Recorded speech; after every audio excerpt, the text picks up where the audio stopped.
Typically, when we think about saving energy on a building-wide level, we think about what changes can we make at a building-wide level. But with 10 minutes of work in actual apartments and spaces, typically you can save 10% of your energy bill. How does that work? With a central heating system, you're creating heat to send to the entire building. That heating system has to run enough to make the coldest apartment warm. If we can fix the issues in each individual apartment and make the coldest apartment warmer, we can send less heat to the entire building, which saves us a lot of energy and saves us a lot of money. So what are the common things we have to look for and fix in individual spaces or apartments to make sure that they're prepared for winter?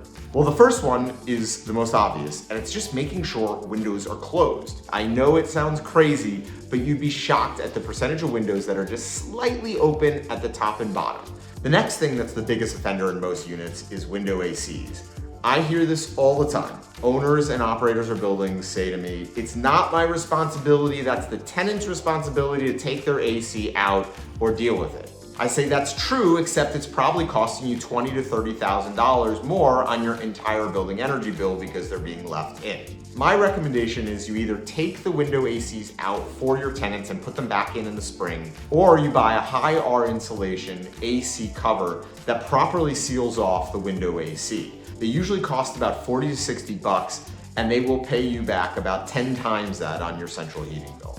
The third thing that we want to look for are closed off or broken radiator valves. You need to make sure every radiator valve is fully open. If we want to properly heat the entire building, we need all the radiators open so we can run the minimum amount of heat to get every apartment maximally warm. The next thing you want to look for is if there's some obstruction in front of or over radiators. If one apartment has a huge wooden box built over its radiator, that apartment's going to be a lot colder than an apartment without it, and therefore you're going to have to overheat the entire building just to make that one apartment warm. If there's a radiator in the space with an air vent, you want to make sure that air vent is properly working. So often I see air valves that are like 50 years old and completely broken, or completely painted over, which makes them non-functional. If air can't get out of the radiator, then it blocks the heat getting into the radiator, making the space colder, which then leads to the tenant complaining, the building boosting its heat, and us wasting a lot of energy and money. While checking every apartment once a year will get you a huge way to your goal, the other nice thing is if you have a smart control installed in your building, you'll automatically know where the coldest apartments are, and you can attack those first. We always think that making changes to a building's energy efficiency has to cost a ton of money. The beauty of fixing all of these in-unit issues is that it can save a ton of energy for the entire building and cost virtually nothing to do.